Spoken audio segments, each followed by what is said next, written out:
समय की बात है। हरे भरे पहाड़ों से घिरे एक शांत मठ में एक युवा छात्र भिक्षु व्याकुल मन से अपने गुरु के पास गया। गुरुदेव, उसने आदर पूर्वक प्रणाम करते हुए कहा, मैं इस मंदिर में अब और नहीं रह सकता। मैं जाना चाहता हूँ और एक शांत निर्मल मठ ढूंढना चाहता हूँ। गुरु ने अपने शिष्य को शांत बुद्धिमान आंखों से देखा। तुम क्यों जाना चाहते हो मेरे बच्चे? क्या परेशानी है लिंग्यू? छात्र ने आह भरी। गुरुजी, यहाँ के भिक्षु विषैले हैं, बहुत से राजनीति में बहुत अधिक शामिल हैं, कुछ सारा दिन गपशप करते हैं और अनेक आपके, मेरे और बाकी सभी के बारे में नकारात्मक बातें करते हैं। मुझे नहीं लगता कि मैं ऐसे माहौल में अपनी आध्यात्मिक यात्रा पर ध्यान केंद्रित कर सकता हूँ। कृपया मुझे ऐसी जगह जाने की अनुमति दें जहाँ कोई जहरीले लोग नहीं हैं। गुरु ने ध्यान से सुना, समझने पर सिर हिलाया। एक पल की खामोशी के बाद उसने कहा, बहुत अच्छा मेरे छात्र, अगर यही तुम्हारी इच्छा है तो मैं तुम्हें नहीं रोकूंगा, लेकिन जाने से पहले मैं एक अंतिम मिसान मांगता हूँ। छात्र उत्सुकता से सीधा हो गया। जरूर गुरुजी, आप जो कहेंगे। गुरुजी ने एक छोटा चम्मच लिया, उसे पानी से भर दिया और शिष्य को दे दिया। मैं चाहता हूं कि तुम इस चम्मच को लेकर पूरे मठ में घूमो, लेकिन एक शर्त है। शर्त यह है, तुम्हें पानी की एक भी बूंद नहीं गिरानी है।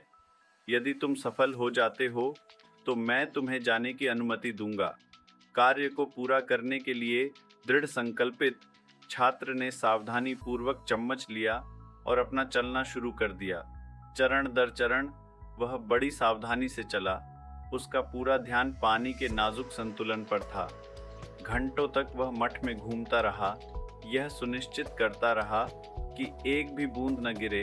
अंत में वह वापस लौटा, अपने गुरु के पास चेहरे पर एक विस्तृत मुस्कान के साथ। गुरुजी, मैंने कर दिखाया। मैं बिना एक बूंद गिराए पूरे मठ में घूमा। अब जैसा आपने वादा किया था, कृपया मुझे एक शांत जगह के लिए जाने की अनुमति दें। गुरु मुस्कुराए और धीरे से पूछा, मुझे बताओ मेरे शिष्य, जब तुम चम्मच ले जा रहे थे, क्या तुमने किसी भिक्षु को राजनीति पर चर्चा करते सुना? शिष्य ने संकोच किया। नहीं गुरुदेव, मैंने नहीं सुना। क्या तुमने मेरे, तुम्हारे या दूसरों के बारे में कोई गपशप सुनी?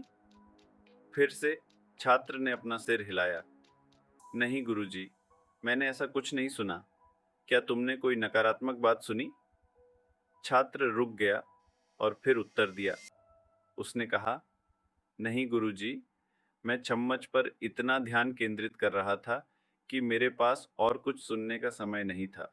गुरुजी ने शिष्य के कंधे पर हाथ रखा और मुस्कुराए। तुम देखो मेरे बच्चे, यही है शांति। यदि आप वास्तव में अपने उद्देश्य पर केंद्रित हैं, तो आपके आसपास का शोर कोई मायने नहीं रखेगा।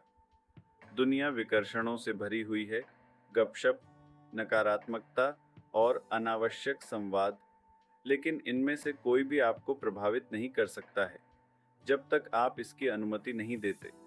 जहां भी आप जाएंगे, आपको ऐसे लोग मिलेंगे जो बहुत ध्यान नहीं देते। आपके वास्तविक उद्देश्य, उनके सभी शब्द केवल पृष्ठभूमि का शोर बन जाते हैं। खुशी समस्याओं या विषाक्त लोगों से दूर भागने से नहीं मिलती है। यदि आप अपने भीतर खुश हैं, तो आप कहीं भी खुश रहेंगे। यदि आप अंदर से दुखी हैं, दुनिया में कोई भी जगह आपको शांति नहीं देगी। मुख्य बात दुनिया से भागना नहीं है, बल्कि इससे अचल रहना सीखना है।